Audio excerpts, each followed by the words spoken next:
क्या एक पल में पूरी जिंदगी का सच सामने आ जाए तो इंसान संभल पाएगा?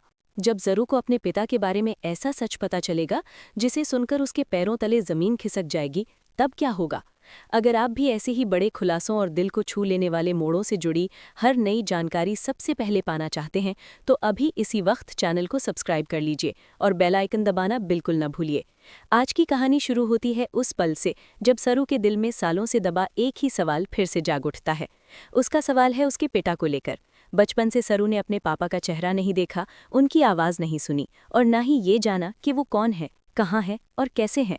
ये सवाल उसके दिल में हर दिन एक सालीपन बनकर रहता है। वो मुस्कुराती है, सबके सामने मजबूत बनने की कोशिश करती है, लेकिन भीतर से वो हमेशा अधूरी महसूस करती है। उसी अधूरेपन को पूरा करने की उम्मीद लेकर वो पंडित जी के पास जाती है। सरू जब पंडित जी के सामने हाथ जोड़कर खड़ी होती है तो उसकी आंखों में डर भी है और उम्मीद भी। उसकी आवाज़ कांप रही होती है। वो पंडित जी से बस इतना कहती है कि उसे उसके पापा के बारे में कुछ भी बता दें, चाहे बस इतना ही बता दें कि वो जिंदा हैं या नहीं। सरू कहती है कि उसे अपने पापा से एक बार मिलना है, बस एक बार। वो ये नहीं चाहती कि उसे दौलत मिले या नाम मिले, उसे सिर्फ अपने पिता का साया चाहिए। इस पल को देखकर वेद भी अंदर से टूट जाता है। वो सरू के दर्द को बहुत करीब से महसूस करता है। वो जानता है कि सरू कितनी तकलीफ में जी रही है। वेद की आंखें भी नम हो जाती हैं, लेकिन वो खुद को संभालते हुए सरू का हौसला बढ़ाने की कोशिश करता है। वो उसके पास खड़ा रहता है ताकि सरू अकेला महसूस ना करे। पंडित जी पहले तो कुछ पल के लिए चुप हो जाते हैं। उनका चेहरा गंभीर हो जाता है, जैसे कोई बहुत बड़ा सच उनके सामने आ खड़ा हुआ हो। वो सरू को ध्यान से देखते हैं और फिर उससे कहते हैं कि सच जानने के लिए दिल मजबूत रखना पड़ेगा। सरू बिना कुछ सोचे तुरंत हाँ कह देती है। वो कहती है कि उसने पूरी जिंदगी बिना सच के गुजारी है, अब चाहे जो भी हो वो सच जानना चाहती है। यहीं से कहानी एक नया मोड़ लेती है। पंडित जी सरू से कहते हैं कि वो किसी आम परिवार से नहीं जुड़ी है। वो बताते हैं कि सरू का रिश्ता एक बहुत बड़े और अमीर परिवार से है। ये सुनते ही सरू और वेद दोनों एक दूसरे को देखकर हैरान रह जाते हैं। सरू को यकीन ही नहीं होता कि ये सब उसके बारे में कहा जा रहा है। उसे लगता है कि शायद वो ठीक से सुन नहीं पाई। पंडित जी आगे बताते हैं कि सरू के पिता बहुत रिच हैं और उनका संबंध मुंबई जैसे बड़े शहर से है। ये बात सुनकर सरू के होश उड़ जाते हैं। उसका पूरा अतीत, उसकी गरीबी, उसका संघर्ष, सब कुछ उसकी आंखों के सामने घूमने लगता है। वो सोचती है कि अगर उसके पापा इतने अमीर थे तो उसने और उसकी माँ ने इतनी मुश्किलें क्यों झेली, उन्होंने इतना दर्द क्यों सहा। इसी बीच वहां चंद्रकांत की एंट्री होती है। जैसे ही पंडित जी चंद्रकांत को देखते हैं, उनके चेहरे पर एक अजीब सा भाव आ जाता है। वो बिना देर किए सरू की तरफ इशारा करते हैं और साफ शब्दों में कहते हैं कि यही तुम्हारे पिता हैं। ये सुनते ही माहौल पूरी तरह बदल जाता है। सरू जैसे पत्थर की मूर्ति बन जाती है। उसकी सांसें रुक सी जाती हैं। उसे समझ ही नहीं आता कि वो क्या सुने जा रही है। वेद का भी यही हाल होता है। उसे विश्वास नहीं होता कि चंद्रकांत जिसे वो जानता है वही सरू का पिता हो सकता है।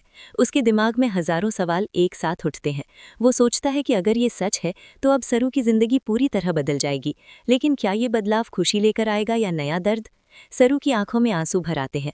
वो पंडित जी से बार बार पूछती है कि क्या ये सच है, क्या वाकई चंद्रकांत उसके पापा हैं।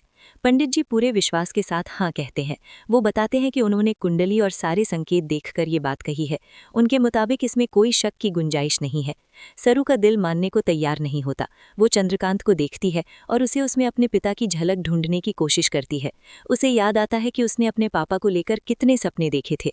उसने सोचा था कि उसके पापा उसे गोद में उठाएंगे, प्यार करेंगे, उसके सिर पर हाथ रखेंगे, लेकिन सामने खड़ा ये इंसान उसे बिल्कुल अजनबी लगता है।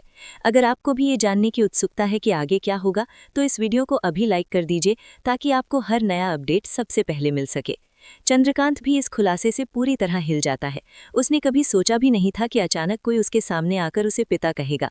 उसका चेहरा सख्त हो जाता है, लेकिन उसकी आंखों में डर साफ झलकता है। वो सोचता है कि कहीं उसके पुराने राज अब सबके सामने तो नहीं आ जाएंगे। वेद इस पूरे हालात को समझने की कोशिश करता है। वो जानता है कि सरू के लिए ये पल कितना मुश्किल है। वो सरू के पास जाता है और उसका हाथ पकड़ता है ताकि उसे थोड़ा सहारा मिल सके। सरू वेद की तरफ देखती है और उसकी आंखों में वही सवाल दिखता है जो उसके अपने दिल में चल रहा है। सरू सोचती है कि क्या वो पंडित जी की बातों पर भरोसा करे, क्या वो चंद्रकांत को अपना पिता मान ले, या फिर ये सब किसी बड़ी साजिश का हिस्सा है। उसका दिल और दिमाग दोनों अलग अलग बातें कह रहे होते हैं। एक तरफ सालों की तलाश खत्म होने की उम्मीद है, तो दूसरी तरफ एक अनजाना डर। ये कहानी अब सिर्फ सरू की नहीं रह जाती। ये कहानी बन जाती है रिश्तों की, सच की और उन राजों की जो सालों से छुपे हुए थे। आने वाले वक्त में ये सच कई लोगों की जिंदगी बदल सकता है। सवाल ये है कि क्या ये बदलाव अच्छा होगा या सब कुछ और बिगड़ जाएगा। अगर आप भी अपनी राय देना चाहते हैं कि सरू को क्या करना चाहिए तो नीचे कमेंट में ज़रूर लिखिए। आपकी एक राय इस कहानी को और भी खास बना देती है। सरू के मन में अब एक ही सवाल घूम रहा है, क्या वो अपने पिता को अपनाएगी या इस सच से भाग जाएगी? वेद उसके साथ खड़ा रहेगा या हालात उससे दूर कर देंगे? चंद्रकांत इस रिश्ते को स्वीकार करेगा या फिर सच को छुपाने की कोशिश करेगा? इस कहानी में आगे बहुत बड़ा ड्रामा आने वाला है। हर एपिसोड के साथ नए खुलासे होंगे, नए रिश्ते बनेंगे और कुछ टूट भी सकते हैं। इसलिए जुड़े रहिए, वीडियो को शेयर कीजिए और अपने दोस्तों तक भी ये कहानी पहुंचाइए ताकि कोई भी बड़ा मोड़ आपसे छूट न जाए। पहला सेक्शन यही खत्म होता है, लेकिन कहानी अभी बाकी है। आगे क्या होगा ये जानने के लिए तैयार रहिए। सरू के लिए वो रात सबसे लंबी रात बन जाती है। पंडित जी की बातें उसके कानों में बार बार गूंजती रहती हैं। वो चाहकर भी सो नहीं पाती। उसकी आंखें बंद होती हैं तो सामने चंद्रकांत का चेहरा आ जाता है। वो सोचती है कि क्या सच में यही उसका पिता है? क्या वही इंसान जिसे उसने आज तक एक अजनबी की तरह देखा उसका अपना खून हो सकता है? उसके दिल में डर भी है और एक अजीब सी उम्मीद भी। अगली सुबह सरू की हालत और भी खराब होती है। वो आईने के सामने खड़ी होकर खुद को देखती है और सोचती है कि क्या अब उसकी पहचान बदलने वाली है? क्या अब लोग उसे उसी नज़र से देखेंगे जैसे पहले देखते थे, या फिर सब कुछ बदल जाएगा? वो अपने अतीत को याद करती है, अपनी माँ का संघर्ष, गरीबी के दिन, ताने, दर्द और अकेलापन। अगर उसके पापा इतने अमीर थे तो ये सब क्यों हुआ? ये सवाल उसे अंदर ही अंदर खाए जा रहा होता है। वेद सरू की हालत समझ जाता है। वो उसके पास आता है और उससे बात करने की कोशिश करता है। वो सरू से कहता है कि चाहे जो भी सच हो वो उसके साथ है। वेद उसे भरोसा दिलाता है कि वो अकेली नहीं है। ये बात सुनकर सरू की आंखों में आंसू आ जाते हैं। वो पहली बार किसी के सामने खुलकर रोती है। उसका दर्द जैसे बाहर आ जाता है। अगर आपको भी ऐसे भावनात्मक मोड़ पसंद आते हैं तो अभी वीडियो को लाइक ज़रूर कर दीजिए ताकि ऐसी कहानियाँ आप तक लगातार पहुँचती रहें। इधर चंद्रकांत भी बेचैन हो जाता है। वो बार बार उसी पल को याद करता है जब पंडित जी ने उसे सरू का पिता बताया था। उसके दिमाग में पुराने राज ताज़ा होने लगते हैं। वो डरता है कि कहीं उसका बीता हुआ कल अब सबके सामने ना आ जाए। उसका गुस्सा, उसका डर सब मिलकर उसे अंदर से तोड़ने लगते हैं। सरू आखिरकार फैसला करती है कि वो सच से भागेगी नहीं। वो पंडित जी के पास दोबारा जाने का मन बनाती है। वो चाहती है कि उसे पूरे सच के बारे में पता चले। आधा सच उसे और कमज़ोर बना रहा है। वेद भी उसके साथ जाने का फैसला करता है। वो नहीं चाहता कि सरू इस लड़ाई में अकेली पड़े। पंडित जी के सामने पहुंचते ही सरू फिर से हाथ जोड़ती है। इस बार उसकी आवाज़ में डर कम और मजबूती ज़्यादा होती है। वो पंडित जी से कहती है कि उसे पूरा सच चाहिए।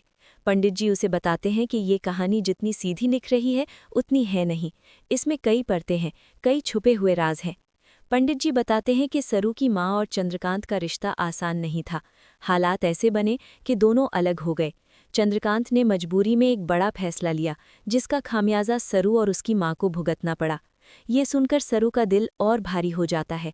वो सोचती है कि क्या मजबूरी के नाम पर किसी का बचपन छीना जा सकता है? वेद को भी गुस्सा आता है। वो सोचता है कि अगर चंद्रकांत चाहता तो हालात कुछ और हो सकते थे। लेकिन अब सवाल ये नहीं है कि गलती किसकी थी, सवाल ये है कि अब क्या होगा। अगर आप भी जानना चाहते हैं कि आगे सरू क्या कदम उठाएगी तो चैनल को फॉलो करना बिल्कुल ना भूलिए ताकि कोई भी बड़ा मोड़ आपसे छूट न जाए। सरू चंद्रकांत से मिलने का फैसला करती है। वो चाहती है कि सच उसे उसी के मुंह से सुनना है। ये मुलाकात आसान नहीं होती। चंद्रकांत पहले तो बात करने से मना कर देता है, लेकिन सरू की आंखों में सच्चाई देखकर वो पिघलने लगता है। सरू सीधे उससे सवाल करती है। वो पूछती है कि अगर वो उसका पिता है तो उसने उसे क्यों छोड़ दिया। चंद्रकांत के पास कोई सीधा जवाब नहीं होता। वो बस इतना कह पाता है कि हालात उसके खिलाफ थे। ये जवाब सरू को संतुष्ट नहीं करता। उसके अंदर सालों का दर्द उमड़ पड़ता है। वेद इस बातचीत को देख रहा होता है। वो समझ जाता है कि ये रिश्ता सिर्फ खून का नहीं बल्कि जिम्मेदारी का भी होता है। चंद्रकांत की चुप्पी बहुत कुछ कह जाती है। सरू वहां से टूटे हुए दिल के साथ लौटती है। वो समझ जाती है कि सच जान लेना ही काफ़ी नहीं होता, उसे स्वीकार करना और उससे लड़ना भी पड़ता है। अब उसके सामने एक नई राह है। या तो वो इस सच को अपनाकर आगे बढ़े या फिर अपने पुराने जीवन में लौट जाए। ये कहानी अब और भी दिलचस्प मोड़ लेने वाली है। रिश्तों की कसौटी होगी, भरोसे की परीक्षा होगी और कई चेहरे बेनकाब होंगे। आने वाले एपिसोड्स में ड्रामा और भी तेज होगा। अगर आपको ये कहानी पसंद आ रही है तो इसे अपने दोस्तों के साथ शेयर ज़रूर कीजिए ताकि वो भी इस भावनात्मक सफ़र का हिस्सा बन सकें। सरू अब पहले जैसी नहीं रही। सच ने उसे तोड़ा भी है और मजबूत भी बनाया है। वो जानती है कि उसकी लड़ाई अभी खत्म नहीं हुई है। उसे अपने हक के लिए, अपनी पहचान के लिए लड़ना होगा।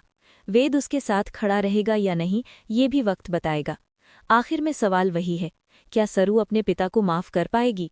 क्या चंद्रकांत अपनी गलती सुधार पाएगा, या फिर ये रिश्ता हमेशा अधूरा ही रह जाएगा? इन सभी सवालों के जवाब आने वाले समय में सामने आएंगे। इसलिए जुड़े रहिए, वीडियो देखते रहिए और अपनी राय कमेंट में ज़रूर बताइए। आपकी राय हमारे लिए बहुत मायने रखती है। यहीं पर दूसरा सेक्शन खत्म होता है, लेकिन कहानी अभी पूरी नहीं हुई है। आगे और भी बड़े खुलासे आपका इंतजार कर रहे हैं।